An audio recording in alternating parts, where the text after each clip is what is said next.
pineapple challenges a hare to a race. The other animals believe the pineapple has a trick up its sleeve. The hare races off, and the other animals eat the pineapple. The moral of the story is, pineapples don't have sleeves. Do you think any questions can be derived from this passage? Or do you believe it's just kind of a huge waste of time? This was a passage from an 8th grade level standardized test in New York in 2012. This is what we pay our tax dollars on to educate our children. So my speech is going to cover the standardization and Common Core and why it should be thrown out. I'm going to cover the problems and a few solutions that I could come up with. So for the problems, the federal government in general holds just too much power over the education system.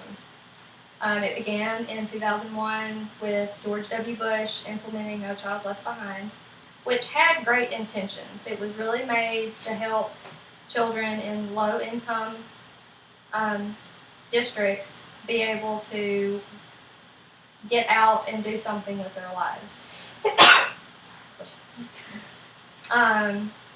And then when the Obama administration came in, they implemented Common Core, which is what a lot of our kids do today in elementary through high school.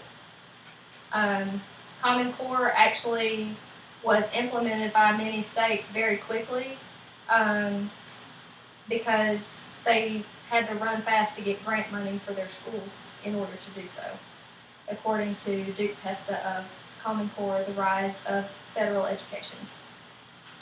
It was made to give every child a standard in which they were taught.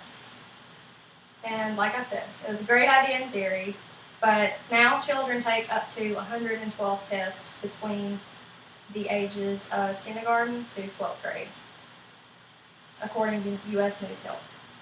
This can cause anxiety and feelings of failure amongst our children, and especially those that still don't understand. They get frustrated, and because teachers have to follow their curriculums so strictly, they're not able to give as much one-on-one attention, and a lot of the kids' time is taken by doing these standardized tests. And it also holds the upper level of learning that want to exceed and excel and move on and do bigger things down because they can't pass where they're supposed to be at in their Common Core. The other side of the problem is the big education firms. There are 4 main education firms that have actually lobbied billions of dollars to publish these standardized tests to give our children. According to the Washington Post writer Valerie Strauss, in Big Education Firms Spend Millions Lobbying for Protesting Policies article, almost $2 billion a year is spent in standardized testing, just on the test alone. When No Child Left Behind passed, it was only allocated $400 million for standardized testing. So, how do we fix it? My opinions in all of this is to get Common Core and standardized tests out. Not all of them, but 112 tests is just a little bit too much, a lot too much. You can learn about your state representatives, your senators, and your congressmen, and find their views and their stance on Common Core, and really have your voice heard by voting. The other way to do this is to keep the children engaged.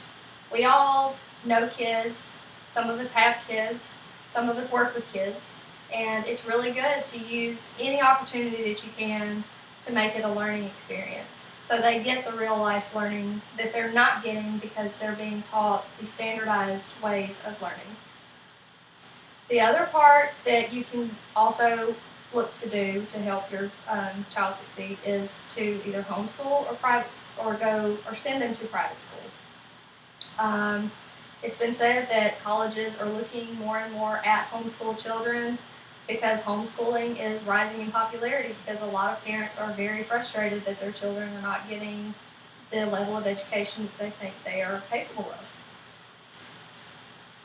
So we've covered the problems and we've covered the solutions of standardized testing and Common Core. It's vital to pursue an education with our youth at every chance that we get. As Duke Pesta says, when the federal government is in charge of educating our kids, they will do so only for their benefit.